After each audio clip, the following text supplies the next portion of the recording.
I grew up in Pennsylvania, and while most people remember their childhood homes with warmth, mine was different. Mine tried to kill us. From the outside, it looked ordinary. An old farmhouse surrounded by empty fields, its white paint peeling, its wide porch sagging with age. But the second you stepped inside, you could feel it watching. The air was heavy, pressing down on your chest, making every breath harder.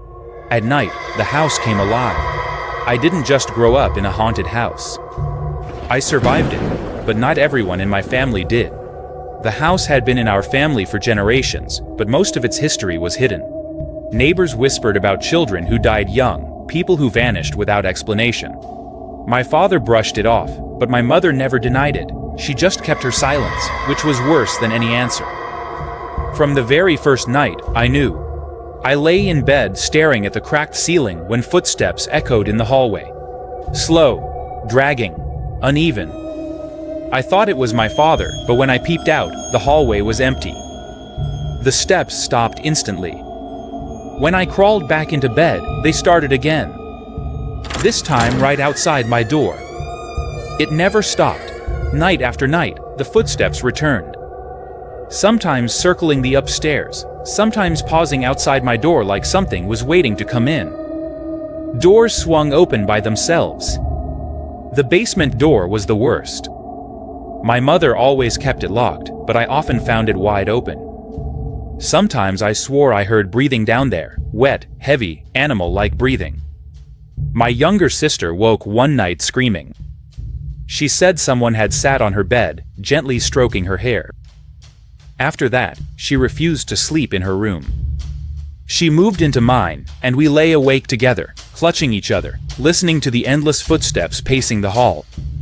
The house grew darker as we grew older. Wallpaper peeled in strips like claw marks, black mold spread across ceilings, and no matter how much my parents scrubbed, the stains always returned. The air smelled of rust, like blood. I started catching shadows darting out of sight. A figure at the end of the hall, peeking from door frames. Always watching. One night, I saw him clearly. A little boy at the bottom of the staircase, staring up at me. His skin pale, his clothes ragged, his eyes black pits. He grinned, raised his hand, and waved slowly before vanishing into the dark. My sister later swore she saw an old woman in the living room rocking chair. Her head tilted too far back, mouth open wide in a silent scream. The basement was unbearable. Every time I passed, I felt something pulling at me, whispering for me to come closer. One night, the lock broke on its own. The door creaked open and the stench of rotting flesh poured out. Something shifted down there in the dark. I slammed the door and ran. When I woke, it was morning. The storm had passed. The house was silent. My sister sat beside me, trembling, tears streaking her face. My parents? Gone. Vanished without a trace. Police searched for months, but found nothing. It was as if the house had swallowed them whole. We never returned.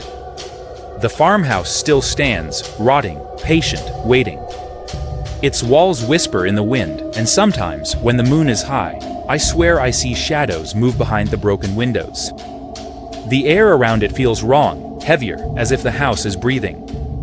But the worst part is that sometimes, even miles away, I can hear it, footsteps pacing the halls. Knocking, first soft, then louder, as though something trapped is trying to escape. The laughter, sharp, hollow, inhuman, echoing through my skull. I wake in the middle of the night, drenched in sweat, my heart hammering, certain that it's just outside my door, watching. The house never let me go. Its memory clings to me, twisting my dreams. I see the endless hallways, the doors that lead nowhere, the faces staring from the walls. And I feel it, cold and patient, waiting for the moment it can pull me back. Houses like that, they don't forget, they don't forgive, they wait. And maybe it's already found you. Maybe tonight, when you lie in bed, you'll hear slow, dragging footsteps in your hallway. Maybe when the sound stops, you'll hold your breath, realizing the story isn't over. Maybe, just maybe, if you open your eyes, you'll see a shadow where there should be none. Keep watching, don't look away. And if you want more, subscribe and hit the bell icon. Because once you hear its voice, once you feel it in your bones, there's no turning back.